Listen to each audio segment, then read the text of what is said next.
Sarah tampak gelisah sejak Ranti dibawa pulang ke rumah. Wajahnya tidak bisa tenang, matanya terus memperhatikan gerak-gerik Ranti dari kejauhan. Kondisi Ranti memang belum pulih. Ia tampak murung, tatapannya kosong, sering bicara sendiri, dan kadang menangis tanpa sebab. Semua itu membuat suasana rumah terasa tegang. Bagi Sarah, ini bukan hal sepele. Sarah tahu Ranti sedang berjuang dengan depresinya, tapi yang membuatnya makin khawatir adalah keberadaan Kenzo, anaknya yang masih kecil. Sarah takut jika emosi Ranti tiba-tiba meledak tanpa kendali. Dalam pikirannya, orang yang sedang depresi bisa saja berbuat sesuatu di luar dugaan. Ia tidak tega, tapi juga tidak bisa menyingkirkan rasa takut itu. Setiap kali mendengar suara keras dari kamar Ranti, jantungnya langsung berdebar kencang. Beberapa hari terakhir, Sarah bahkan sulit tidur nyenyak. Ia kerap bangun tengah malam hanya untuk memastikan Ranti tidak melakukan hal yang membahayakan dirinya sendiri atau orang lain. Rasa iba dan cemas bercampur jadi satu. Di satu sisi, ia kasihan melihat kondisi Ranti yang terlihat semakin rapuh. Tapi di sisi lain, naluri keibuannya membuatnya waspada terhadap keselamatan Kenzo. Pagi itu, Sarah memutuskan untuk bicara dengan Reza. Sarah tahu Reza begitu peduli Ranti, tapi Sarah merasa situasi ini sudah terlalu berat untuk dihadapi sendirian. Ia ingin semuanya mendapat penanganan yang tepat, bukan hanya bertahan dengan harapan bahwa Ranti akan membaik dengan sendirinya.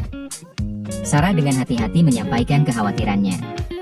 Ia menjelaskan bahwa Ranti membutuhkan perawatan profesional, bukan sekadar dukungan moral.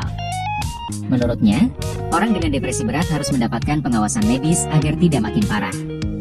Sarah menyarankan agar Ranti dibawa ke rumah sakit jiwa, setidaknya untuk observasi sementara sampai dokter memastikan kondisinya stabil.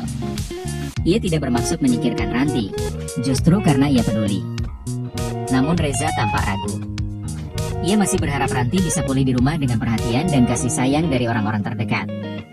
Sarah paham perasaan Reza, tapi ia juga tidak bisa menutup mata terhadap tanda-tanda berbahaya yang mungkin muncul.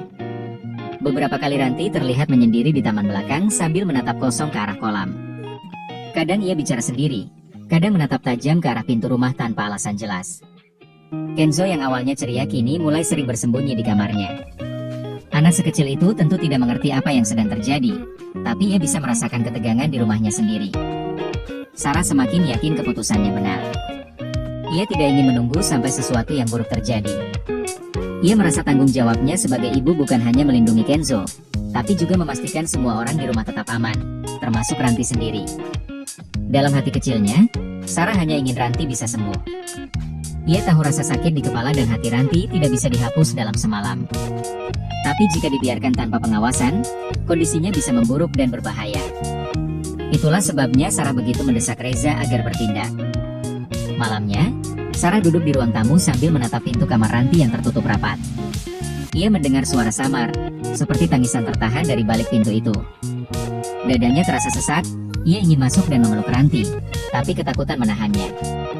Sarah hanya bisa berdoa dalam hati, semoga keputusan yang akan mereka ambil nanti benar-benar membawa kebaikan. Sarah sadar, kadang rasa peduli memang harus dibungkus dengan keberanian.